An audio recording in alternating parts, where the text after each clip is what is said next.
Nessa aula, vamos falar de desenhos metodológicos de avaliação de intervenção em política pública. Escolher um modelo de avaliação pode ser difícil. Afinal, existem muitas opções metodológicas. Nessa aula, trataremos de alguns conceitos-chave que o ajudarão nessa escolha.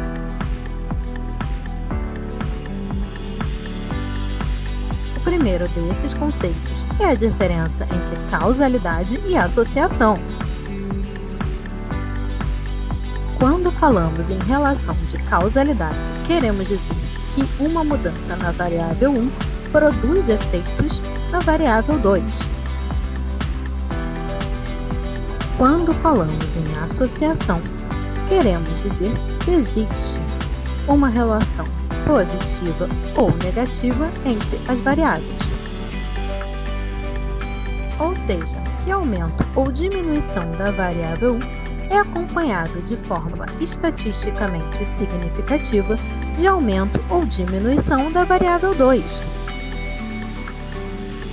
Então, atenção! A associação não é causalidade. Mas como saber qual é a relação entre as minhas variáveis? Calma, é para isso que servem os critérios de Hill.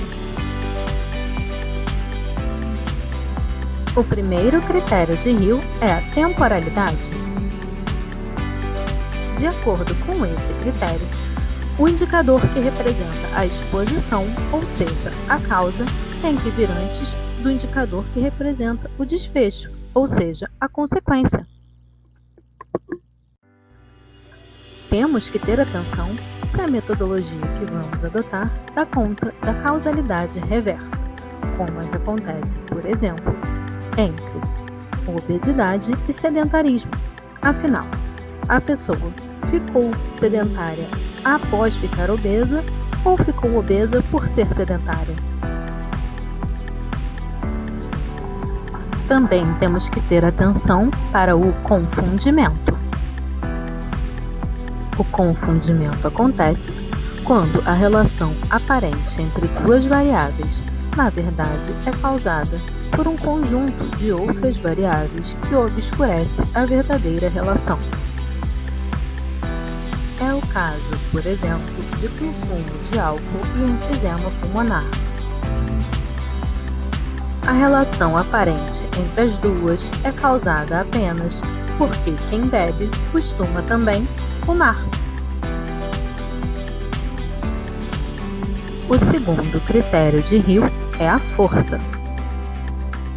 Força aqui significa que quanto maior a correlação, maior é a plausibilidade de existir causalidade. O terceiro critério de Hill é chamado dose-resposta. Isso significa que o aumento da exposição à variável 1 aumenta o risco do desfecho da variável 2.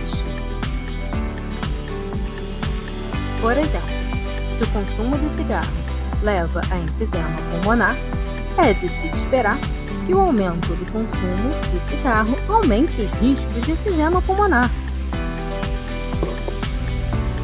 O quarto critério de Hill é a reprodutibilidade consistente. Isso significa que a relação causal entre as variáveis tem que poder ser replicada em diversos contextos e utilizando métodos diferentes. O quinto critério de Hill é a plausibilidade, ou seja, a associação entre as variáveis deve ter uma explicação verossímil que esteja em concordância com o nível atual de conhecimento teórico sobre o tema. O sexto critério de Hill é a coerência.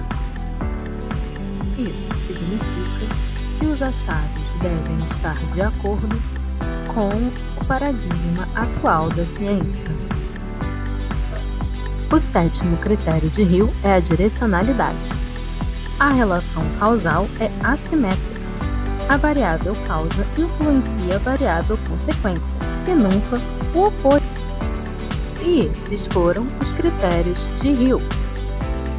Com eles, você poderá identificar se a relação entre as suas variáveis é causal e, assim, se presta à análise de intervenção em política pública.